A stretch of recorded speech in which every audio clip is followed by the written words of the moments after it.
talk about democracy in Africa. What is democracy? Democracy represents death in Africa, more especially in Nigeria particularly. Where is the democracy when the Nigerians are being buried in a mass grave in Plateau State? Where's the democracy? Where is the democracy when the Nigerian military are integrating the terrorists that have been unaliving the innocent Nigerians into the Nigeria system? Where is the democracy? Where is the democracy when an innocent man that had been exposing the evil was forcefully sentenced to life imprisonment? Where is the democracy? Democracy was dead and buried in Africa, more especially, particularly in Nigeria. Where is the democracy when the Plateau people are being buried in mass grave every day by day in Nigeria? Where is the democracy when the people of Benue, Borno, Kwara are being buried in mass grave every day by day? Where is the democracy?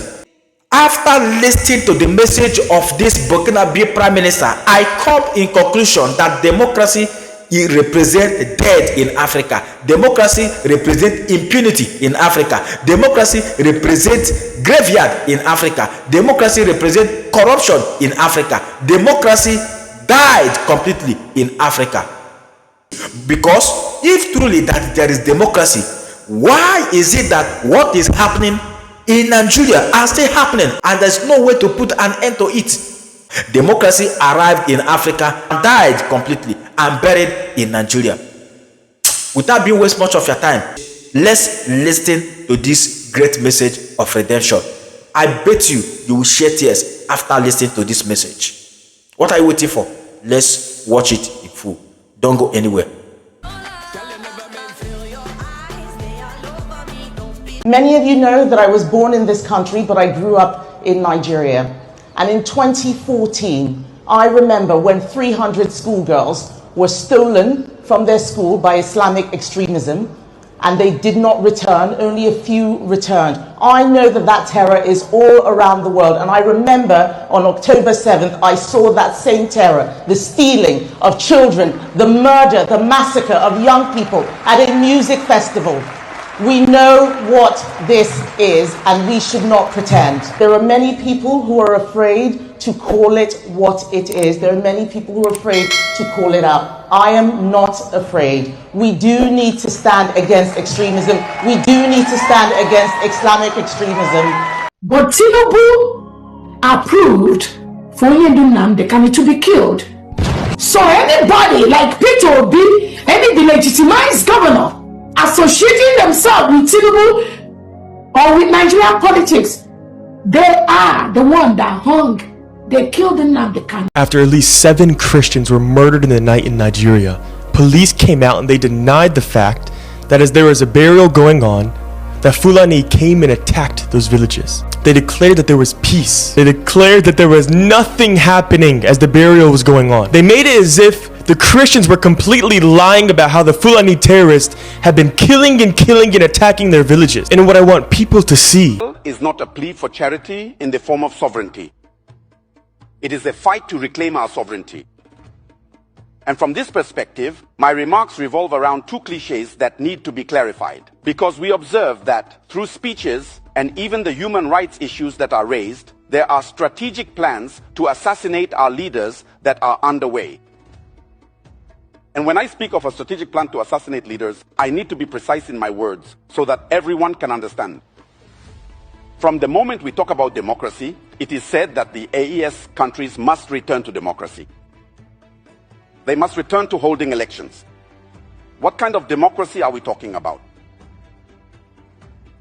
That question mark deserves to be raised, considering that from the 1960s to 2022, if I take the case of Burkina Faso, we have been governed by so-called Democrats who were installed, put in place by people sitting on the other side of the oceans. What has been the impact on the ground? Let me give a few examples. From 2022, that is from 1960 to 2022, that makes 62 years. Compared to the period from 2022 to 2026, that's 4 years. In 4 years, here is what has been accomplished. When the call was made to the Burkinabe people to face the current situation, starting in 2022, At the moment when I am speaking to you, the state has allocated 104 billion CFA francs to agricultural mechanization and inputs. And what results have we achieved? That means 104 billion, which is more. And this allowed us to reach 67,000 tons of cereals to feed the population. Isn't that defending human rights?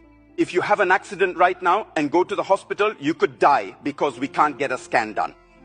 The cost has been reduced from 50,000 to 25,000. That's a 50% reduction during wartime. But from 1960 to 2022, this has never been done. I take, how should I put it? We have just launched the recruitment drive called Operation 1000 times 5. 1000 times 5 means that each year we will recruit 1,000 specialist doctors over 5 years. From 1960 to 2022, those who established their democracy here never did this. Let me give another example. We have just opened the hospital, the largest hospital in our country, on July 29, 2025 in in Bobo Dioulasso, in cooperation with China. And I tell you, Your Excellency, that in our country, since 1960, it was on July 29th, 2025 in Tingango, that the first operation enabling a kidney transplant was performed in our country. When someone was sick, they had to take a plane. It was on the other side that they went to have it done. Now it is done in Burkina, in a country that is at war. Another example I would add is the construction of 920 CSPS from 2022 to 2026 in a country that is at war. On December 21st, 2025, or even up to what we have just observed after taking stock, there are 38 newly built health centers in a country that is at war. I could name others as well. People say, but what are human rights? It's the right to life, isn't it? Let me give another example. Regarding the development of lowlands. The development of lowlands to allow farmers, that is peasants, to be able to take care of them. We have gone from 5,000 hectares since the 1960s up to now. We have gone from 5,000 to 25,000 hectares in 2025. But this is a country at war. And still in the field of agriculture, for plowing, for the peasants who own the land, we take tractors and go plow it for them for free. And in 2025, we plowed 58,000 hectares of land for free for the peasants. Is there any greater defense of human rights than that? And when I take, for example, the armed forces, among the 11 agreements where it was stated that we cannot purchase equipment elsewhere unless it's from France, and we cannot train our soldiers elsewhere unless it's in France, I inform you that from 2022 to 2025, we have independently formed around 20 rapid intervention battalions, all fully equipped with at least 500 soldiers per battalion. I'm not going to give the exact number because the enemy might be listening. And since these are military matters, if I give the details, you could prepare yourselves and come. I won't give everything. I'll just give an approximate figure. Whether it's less or more, you won't know. Second example, we have formed about 10 mobile police intervention unit groups. They are already deployed in the field. We have established gendarmerie legions throughout the entire country, nearly 10 mobile gendarmerie squadrons. They are already deployed in the field. From 1960 to 2022, there was only one air base. Today, we have 4. From 2022 to 2026, 4 air bases. There you have it. But I say I'm giving approximate numbers, not the total. That's it. The volunteers for the defense of the homeland, who have been considered as militias. I myself, standing before you, am a volunteer for the defense of the homeland. So these are not just men picked up off the street to say that we form militias. And all those who are volunteers for the defense of the homeland on the ground, as time goes on, we remove them, we integrate them directly into the army without training. Those who are not fit to join the army are placed either in entrepreneurship, whether it's agriculture, carpentry, or welding. That's what's being done in Burkina. So it's essential that we ask everyone to take off their blinders in order to better see reality. What we're saying is, yes, people say Burkina doesn't want democracy. We never said we don't want democracy. Democracy is a forced garment that people want to make us wear. We will not accept it. If our grandparents were forced to wear it, we are saying no. And we have the necessary ability to say no. And even tomorrow we will say no. Liberal democracy, whose principles are based on homosexuality, whose principles are based on marriage between 2 children, or with their mother or father, this is over. In Africa and in Burkina, there will be none of that. In our space, in the US, there will be none of that. So, from this point of view, democracy has its principles. We think we can violate the constitution, get ourselves elected 3 or 4 times, settle in, and nothing happens. We kill 3,000 people, we install whoever we want, and nothing happens. And someone comes to power by force, supported by the people, without even a drop of blood being shed, and you think that this person should go? I'm telling you that there is a murder that is being covered up. I'll give you the references. You can even go and check on the ground how a major power will say it, right? Or in a report, they say yes, that satellites saw the FDS carrying out mass killings. Satellites that can see the FDS committing mass murders. Yet those same satellites are unable to spot terrorists organizing to attack your beautiful satellites. So are they binary or what? So they observe selectively. So your satellites, when it's your own people, they don't see anything. So there really is a problem. So I'll take the case of Gaddafi. It was exactly the same narrative that was used against Gaddafi. And there you have it. Those are the examples. Again, they said yes, quickly, human rights, who made a report and submitted it. First of all, the people at Human Rights need to understand that the Universal Declaration of Human Rights from 1589 was created 553 years after the Charter of Kurukan in 1236. You can't come and teach Africans what human rights are. The Universal Declaration of Human Rights of 1948, for its part, was established 712 years after the Charter of Kurukan. That means that in Africa we know what human rights are about. So you take it, you say yes, Human Rights made a report, go file it among the reports that contributed to the adoption of the 1970 and 1973 resolutions, either 1970 or 1973, which led to the assassination of Gaddafi. They even said it was to create an aerial exclusion zone. It is a zone that was created. They intervened all the way to the ground. They went and massacred Gaddafi, and then they came back. And afterwards, we come back and say, no, the reports that were used there, the evidence wasn't consistent. There you go. These are people who called. That's it. It's online. You can look it up. And it's on this basis that Gaddafi, in 2025, has even just been convicted for criminal conspiracy and other charges.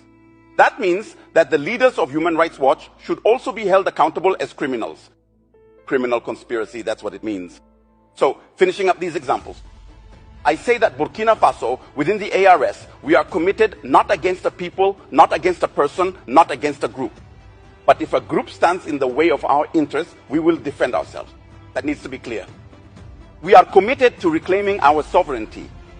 Political sovereignty, for example, we will no longer have leaders imposed on us. That's one point. Economic sovereignty, for example, our resources will serve our people. Our young people who die on the shores of the oceans, who come back here, that's over. Security sovereignty, for example, saying that we have to buy everything, military equipment and so on, from France, that's over. We will buy our equipment wherever we want. And even where we are heading now, it's about figuring out how to properly train our young people so that we can manufacture them in Burkina or in Niger or in Mali. It's because you know the brands and you can map them out. We will also create tunnels and then manufacture ourselves. Are we subhumans? No, we have brains too. That's it. But now cultural sovereignty. It's about preventing the continued erosion of our identity. We are engaged in the struggle to reclaim our identity. And when I said it's a conquest, it's not just any conquest in this world. We are ready. We who are here. After at least 7 Christians were murdered in the night in Nigeria, police came out and they denied the fact that as there was a burial going on, that Fulani came and attacked those villages. They declared that there was peace. They declared that there was nothing happening as the burial was going on. They made it as if the Christians were completely lying about how the Fulani terrorists had been killing and attacking their villages. And what I want people to see is that if the very security forces that are in charge of protecting them are lying and concealing the truth of what is happening, that paints a much darker picture. In fact, it's been shown that the very military had been aiding and abetting the Fulani terrorists. And this happened in those very moments. Because Christians were murdered in Barkinladi, Christian youths assembled to go and chase down the Fulani terrorists. And when they did this, the military came and fought alongside the Fulani people. The military came to stop the Christians from chasing down the Fulani terrorists. They fought alongside them to stop them. Because of this, Christians ran back to the main village. And then the Fulani terrorists came and chased them all the way to the main village where the burial was happening. Yet the military was absent. The military didn't stop them. They didn't stop them when the first attack happened. They didn't stop them as they came to the village. For at least 4 to 5 hours, there was an exchange of gunfire between the Christians and the Fulani terrorists. The military was absent. The military didn't stop them. The military didn't bring justice. Not only has the military failed to protect Christians, specifically in Plateau, they are aiding the Fulani to carry out their attacks. They're not chasing down the Fulani. They're not taking away their AKs and machine guns and PKM. They're not burning their settlements and villages where they know they are. They know they assemble in places. They know they have these weapons. They know they are killing, and they turn a blind eye. Instead, they seek to find how they can take away guns from Christians who simply want to defend themselves, and they allow the Fulani to have the greatest, most powerful arms in Nigeria. The question is, are Nigerian security forces on the side of Nigerians or on the side of terrorists? As scripture says, you will know them by their fruit. You will know the hearts and the sides of the military forces and police by their fruit. And the question is, what is their fruit? If for decades Christians are allowed to be murdered, there's no justice, Fulani terrorists are not being apprehended, their weapons remain in their possession, there's no offensive to take back land that has been stolen by Fulani terrorists. They're directly allowing this. Even as I'm recording this video, Barkin is being attacked. The military is nowhere. Police are nowhere. Christians are left to fend for themselves with stones, with sticks, and machetes against machine guns and AK-47s. If the military and police are on the side of Nigeria, it is their duty to show this in action, not in words. And when the police deny and they lie about the events that happened, it tells you something dark. It exposes an evil truth. I was on FaceTime in the village while the attack was happening because my partner was there. And I live heard the machine gun shots, not a pistol, machine gun in the distance. This was in the middle of the day. If it wasn't for the Christians that took up arms and said we are going to defend our village and our lives at all costs, that burial would have been taken over, dozens and dozens of people would have been massacred. But because the Christians defended themselves in the absence of security forces, they saved lives. Yet it's the military and the police who allowed these attacks to happen. Every single day, they're nowhere to be found. Many of you know that I was born in this country, but I grew up in Nigeria. And in 2014, I remember when 300 schoolgirls were stolen from their school by Islamic extremism, and they did not return. Only a few returned. I know that that terror is all around the world, and I remember on October 7th, I saw that same terror, the stealing of children, the murder, the massacre of young people at a music festival. We know what this is, and we should not pretend. There are many people who are afraid to call it what it is. There are many people who are afraid to call it out. I am not afraid. We do need to stand against extremism. We do need to stand against Islamic extremism. I recognize this evil. I recognize this threat that wants people to feel afraid, to feel terror. They want you to be afraid when you step out of your house. They want you to be afraid when you go to school, when you go to business, when you go to worship. The people who want us to be afraid must never be allowed to win. But Tinubu approved for Nnamdi to be killed. So anybody like Peter Obi, any delegitimized governor associating themselves with Tinubu or with Nigerian politics, they are the one that hung, they killed Nnamdi. If indeed that there is democracy, why is it that the graveyard that is happening every day by day in Plateau, in Benue, in Kwara, in Borno is still happening every day by day in Nigeria, and there's no way to put an end to it? If there is democracy, why is it that a Nigerian military will integrate terrorists that have been unaliving the soldiers in a battlefront and integrate them into the society, into the system, and they would now start rampaging and unaliving an innocent Nigerians? Where is the democracy? I don't know how you understand it, but however you understand it is for you. But there is nothing like democracy in Africa, in Nigeria particularly. Democracy arrived in Africa and died and buried in Nigeria. Who am I?